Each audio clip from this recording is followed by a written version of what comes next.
This is problem number 16.133. It's on page 753. The motion of the 3 kilogram uniform rod ACB is guided by 2 blocks of negligible mass which slide without friction in the slots shown. A horizontal force P is applied to block A, causing the rod to start from rest with a counterclockwise angular acceleration of 12 radians per second squared. Determine A, the required force P, and B, the corresponding reaction at A. I'll sketch the system the way I did in my solution, and I want to talk about some assumptions that you make when solving a problem like this. One of the assumptions you have to make has to do with the way the thing moves. And if you have any intuition about the way things move already, which most of us do, we live in a physical world.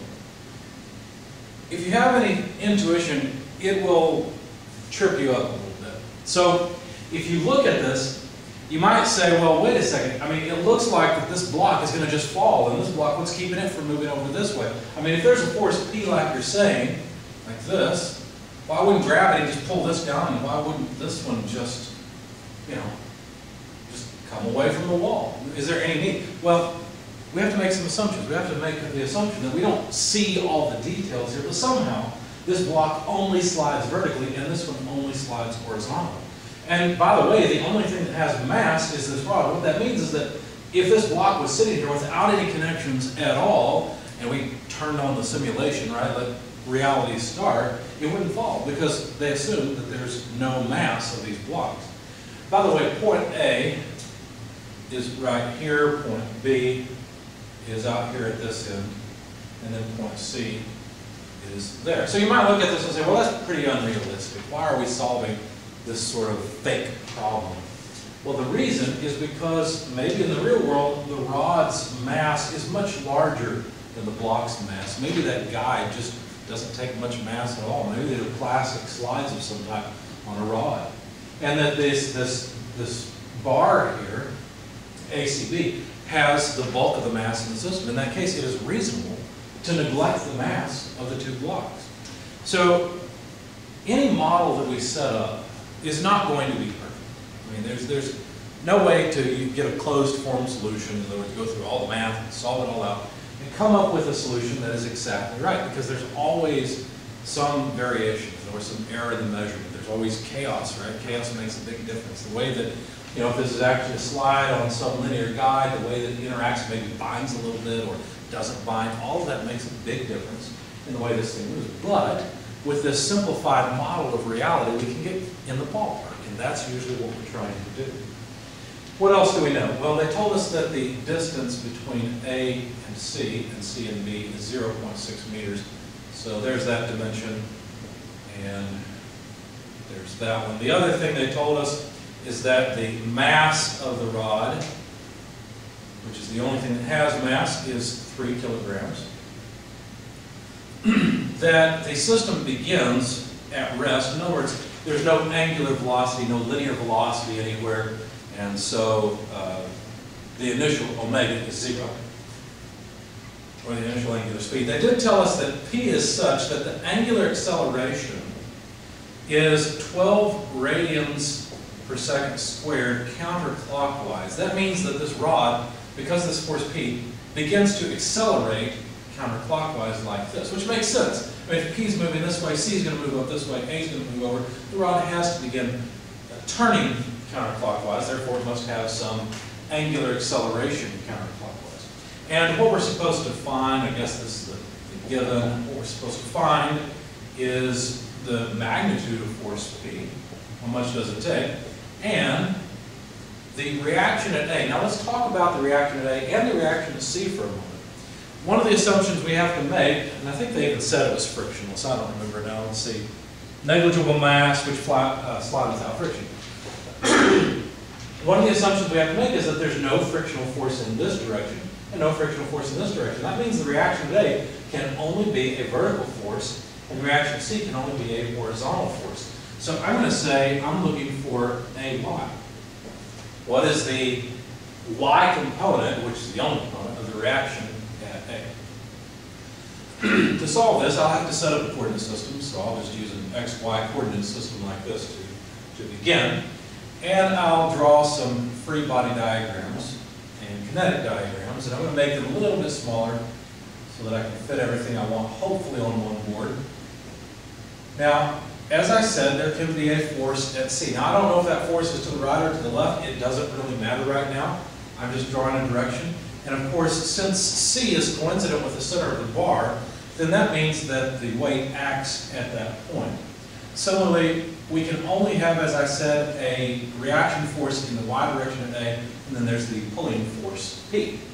So those are all of the forces that act. Now, basically what we're going to write is that the effect of these forces is the same as a composite of dynamic forces, MAX, MAY, and an I alpha about the center of gravity. Okay? So two dynamic forces and a dynamic moment. Of course, this is point C here, to be clear. This is A and this is B. Okay? So these forces cause dynamic forces, or can be summed up and are equivalent to the kinetic diagram or the dynamic forces. Okay? Now, the other thing we have to do before we can really dive into this and write sum of force and sum of moment equations, we have to step back and think about the kinematics. How does this thing move? In fact, there is constrained motion here, and so it will be helpful to consider that constrained motion, and in considering it, see how, for example, the accelerations might be related to the angular acceleration. So the linear and angular acceleration, how are they related?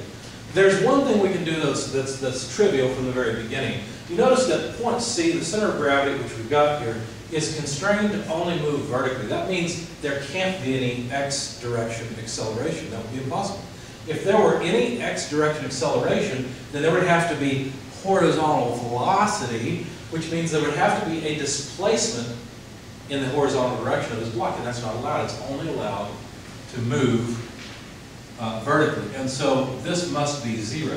Obviously, the center of gravity can accelerate in the y direction, whether it moves up or down, I'm not worried about right now. Obviously, well, you can figure it out intuitively, right? If P pulls this way, A moves this way, C has to move up to maintain a constant distance between A and C. So, of course, the thing's going to accelerate counterclockwise, which they gave us. That makes sense. So, let's see. So, continuing, that's the trivial kinematics. Continuing, there must be some type of relationship between the acceleration at point A and the acceleration at point C. I mean, that's something that will be important later. And so why don't we see if we can write it out. In fact, before I do that, I'll tell you what, let's do it this way. Let's set up the sum of force and sum of moment equations. And I'm going to run out of space pretty quickly because the kinematics takes a little bit of work. I'll tell you what, let me start here summing forces. Sum forces in the x direction will be very easy. We'll have negative p plus cx, c subscript x, that's in the x direction, equals mass times acceleration in the x direction, that's 0, and so we find that p equals cx. That's interesting, but not particularly useful. We don't really care. In fact, that's the last time we'll use this equation, so I'm just going to cross it out. You wouldn't know that ahead of time, but I'm giving you the benefit of the fact that I've already solved this. Summing forces in the y direction, we'll have ay. Again, I don't know if y is acting up or down. It doesn't matter. As long as I'm consistent in my equations and my analysis, it'll be fine. Minus w, the weight, equals the mass times the acceleration in the y direction. Again, intuitively, I know that point C is going to accelerate upward and ay will be positive, but again, it doesn't matter. As long as I'm consistent, since I've assumed a direction here, I'm plugging it into the equation. That is one of the unknowns that I will solve for. Now, summing moments. Here we have to be clever. If we sum moments about A, well, we'll get Cx out of it. And if I get Cx out of it, I'm going to have to go through this. Why bother? If I sum moments about A, I'll include a dynamic force on the right-hand side of the equation. I'd rather not do that. It's always beneficial to sum moments about the center of gravity if it's beneficial. Often it's beneficial because it makes the right-hand side of the equation simpler. Let me show you. I am going to sum moments about the center. Notice If I sum moments about A, AY goes away, that's one unknown. If I sum moments about C, then CX goes away, that's one unknown. It's the same thing, so all I really care about is summing moments about the center, so I can get rid of the extra dynamic forces. So I'm going to choose C. I'm going to take counterclockwise as positive. So if I sum moments about C, well, let's see, then I'm going to have negative P. No, that's positive, isn't it? Positive P. And I need that vertical distance there. That's the moment arm for P. Well, what is that distance? Well, it's a component of, well, let me define these as L. So that's the length that I'm really interested in. Of course, the total length of the rod is 2 times L, but let me just call 0.6 meters L. In that case, this side, since this is the angle theta, oh, I forgot to write that, didn't I? They did give us the angle theta equals 30 degrees. That's helpful. That's critical, as a matter of fact. So this side that I want the length of is the sine side. So I'm going to take times L sine theta. You see, this length is that length. It's the vertical length. It's the moment arm for force P. Well, how about AY? Well, AY causes a negative moment about C, so I have to write minus AY, L, and the other side, this horizontal piece, which is the moment arm for AY, that's the cosine side of the triangle. Okay? And that's it. Those are the only two forces that cause a moment about C. Now looking at the kinetic diagram, the moment arm for MAY and MAX, which MAX is 0 anyway, but the moment arm for both those forces is 0 because I'm summing forces, or I'm sorry, summing moments about the center of gravity. So the right-hand side is just I alpha. Okay? Now notice I have AY, which is an unknown. Let's see what we've got. AY is an unknown, P is an unknown, alpha is known, so I don't need to write that one down. So that's good. I can get I. What is I? Well, let's just take a quick interrupt and find out. Well, it's going to be mass times the total length of the rod squared over 12, but the total length of the rod is 2L. So let me write it that way. I guess I could go ahead and simplify this. I didn't in my solution, but I'll do it here. 2 squared is 4, so we'll have ML squared. 4 over 12 would be a third. So there's the moment of inertia I. So if you're wondering about it, that's done. Cosine's done. L, we know all these. There's only 2 unknowns here, P and AY. Up here in this equation, we've got AY as an unknown. The weight is a known. Well, we can get it, right? We've got the mass. So the weight is just 3 kilograms times 9.81 meters per second squared. Okay, we'll figure that out later. It's about, roughly 30 or so newtons, but it's a little less because 9.81 is a little less than 10. Anyway, so that's no problem. Mass we know. AY, same unknown, but we don't know the acceleration in the y direction. So as soon as I see that I've written down all of my sum of forces and sum of moment equations, and I still don't have enough equations to solve for all 3 unknowns, because to solve for 3 unknowns I need 3 equations, I realize there's probably something I've missed in the kinematics. So, in fact, that's what's happened. I'm going to need some space. So let me get rid of sum of forces in the x direction to kind of clean things up a bit, and get rid of the unknowns. And I guess what I will do is pause on this for just a second. And the rest of the board space I'll use for analyzing the motion. I guess I should do something like that. So how do these two relate? Well, we can write an equation because look, the distance between A and C it's a constant, right? Of course, you can think of it as a vector that changes, but the acceleration of point A can be written in terms of the acceleration of point C plus a relative acceleration between A and C. And why this is a good thing is because A and C are on the same body. The length doesn't change between them. So this is going to be a very easy equation to apply. However, I chose to apply this equation instead. I wrote acceleration of C equals acceleration of A, C with respect to A. Why did I do that? Well, just because it was easier for me to think about. Let me show you what I mean. If I draw the rod, let me draw it a little shorter, and I'll put some dotted lines on there to indicate that this is point B down here at the end, this is C, and this is A. Well, then the acceleration of C, well, what is that? Well, that would look like this. We know that the acceleration of C has only a vertical component. We know it's going to act upward.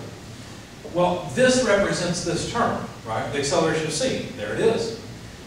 If I think of it this way, I can think of it then as a translation plus a rotational effect. Okay, a translational effect, the linear acceleration, and a rotational effect, the angular acceleration. So here, I'm going to write the acceleration of A. Well, A just accelerates to the left. So what I'm going to do is write acceleration of A. And remember, we pretend that the entire body accelerates the same way. Okay? And then we add to that the acceleration of C with respect to A. So holding A still. So imagine that A is pivoting right here. I'll even draw it as a pivot on ground if you want, although of course that's not really the case. But what we're doing is we're pivoting about that in the sense that there is some acceleration of point C that is due to the angular acceleration. And what would that look like? Well, there would be a relative acceleration of C with respect to A in the tangential direction. That's what this is, the tangential direction. And an acceleration of C with respect to A in the normal direction. See how the pivot point's here? So the normal direction's here. The tangential direction is just at a right angle there. And so now I have already broken up this relative acceleration into its normal and tangential components. By the way, the normal component is going to be 0. How do I know that? Well, normal acceleration is always written as omega squared r, where r is the length. So the length that we need is the length between the 2 points. So A and C are separated by a distance of L. But there is no omega. We are analyzing the point in time when the rod is not yet moving. There is no angular motion. And so this is 0, meaning the normal acceleration is 0. And by the way, we can write the tangential acceleration as alpha L. Okay, well, let's see what we've got. So taking this equation, let's see, I guess let me just write this. Let's clarify it a bit. We'd have acceleration of point A, but only in the x direction. Of course, A is accelerating this way, so I expect this term to be negative if I calculate it. And that's it for this, right? There can't be any j component plus the relative acceleration, but I want to write that in terms of the tangential and normal components. I've already seen that the normal component is 0, but I'm going to put it in to show you how you would do it if it was not 0. So I'm going to say in the normal direction times the normal vector. The normal unit vector is right here. There's n bar. The normal unit tangent, or sorry, the tangent unit vector is in this direction. It's just at a right angle. Just like the unit vector I is along x and the unit vector j is along y. This is the same thing. It's just that this is a coordinate system that is convenient because if I look at the accelerations in this coordinate, I have equations for them, alpha L and omega squared L. So this is a really convenient way to look at it. Now, of course, like I said, this term's going to be 0, and I've got one more piece, right? I've still got the tangent piece to write. So let me write alpha L, or better yet, let's not make that substitution yet, times the tangent normal vector. Or tangent, I'm sorry, I keep saying normal, the tangent unit vector. Okay, so by my argument here, this is 0, and this one is just alpha L. Now, that's all well and good, but I really want to work in the XY system. I don't really want to stay in this normal tangential system. The only benefit of that was so that I would have equations for the accelerations that relate me back to the rotation, right? Alpha and the omega. So how can I change this tangent vector into I and j components? Well, let's extract it. There's the tangent vector. And if I were to look at an x, y projection, so here's an x component, or I guess I could say an I component and a j component, I could project the tangent vector onto the I and j unit vectors. Because look, this angle here is theta. Now if you're not sure about that, think about it this way. You know that this is theta here, if I were to drop a line perpendicular to this one, well then this angle has to be theta. How do I know that? Well, I know that this is 90 degrees, right, from here to here. And I know that this is theta, so this angle is 90 minus theta, so then this must be theta, you see. So, for sure, the angle here is theta. So if I want the projection of the tangent unit vector onto I, well, let's see, how would I write it? Tangent unit vector is equal to, well, let's see, this would be the, let's see, there's theta, so it would be sine theta I, and then plus, because both of these components are lie on the positive directions of I and j, so plus, well, I guess it'd just be cosine theta j, right? So that's it. So I can replace the tangent unit vector with sine theta I plus cosine theta j. And now I have written my acceleration in x and y coordinates. Okay, well that's all well and good. I don't need this graphical version of relative acceleration anymore, except one more thing. Just note that the acceleration at point C has only a j component, so I could write AC in the j direction. Sorry, that's squeezing in there. So there's only a j component. So if I look at the x component of acceleration, the x component equation, there's nothing on this side, right? There's just a j piece. There's no I, there's zero I. On the right-hand side, there's an acceleration point A in the I direction, and there's an alpha L multiplied by sine theta. Okay? Now, I'm not sure that the acceleration point A is particularly interesting to me, but at least I know I can get it now if I really want it, because I know alpha, I know L, and I know theta, so getting the acceleration at that point is pretty easy. They didn't ask me for it, so I'm not going to bother with it right now. But now let's write the acceleration of C. Well, the acceleration of C is only in the y direction. Wait a second, we've already got that, don't we? That's the acceleration of point C, AY. That's what we called it before. So let me just call it AY, because that's what it is. Now going back and considering the fact that we've only got y components, AC came from here. Other j components on this side, well, let's see, there's an I, and it looks like all we've got is an alpha L cosine theta. Sorry, I wrote plus. So this is AC, I need equals, because that's on the left-hand side. So on the right-hand side, alpha L cosine theta. So look at this. This is the other equation that I really needed in order to calculate the acceleration, which was one of my unknowns. Once I've knocked that out by kinematics, then I can solve for A, Y, and P, which are the two things that were requested. Okay? So I actually don't need this. If you want, you could plug in alpha L sine theta, take the negative of it. That would be the acceleration of point A, but they didn't ask me for that, and I don't care. All that kinematic analysis comes down to this equation. This is the third equation that we needed in order to solve our problem. The acceleration in the y direction is alpha L cosine theta. So let's plug it in. 12 radians per second squared is alpha. The length is 0.6 meters. Let's see, did I use the wrong length? No, I was projecting L, so I'm fine. And as a matter of fact, I can get rid of that little note there, so my free body diagram still has only forces. So anyway, 0.6 meters for L, and then cosine of 30 degrees. Plug all that into your calculator, radians go away for free, you've got meters per second squared, and you'll find that the acceleration in the y direction is about 6.2354 meters per second squared. Now that's not what they asked me for, but now that I've got AY, I can calculate the force AY. Notice, sorry for the naming, this is the acceleration in the y direction, I'm using a lowercase letter. This is the normal force at A in the y direction, okay, or the force, the reaction at A in the y direction. And look, now I can calculate, right? AY from here is equal to W plus M acceleration in the y direction. Okay, so let's plug that in. The weight is just going to be 3 times 9.81 meters per second squared. I think I've got enough space, 3 times 9.81 meters per second squared. So kilograms, meters per second squared, that'll give us newtons. I don't have enough space. Let me come down here.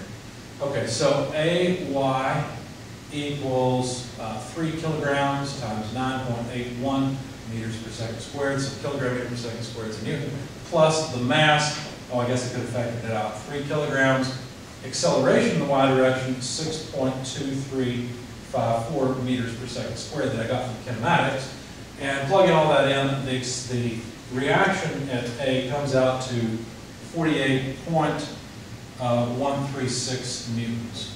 So that's one of the things they asked me for. I happened to solve part B first, but that's okay, it's fine.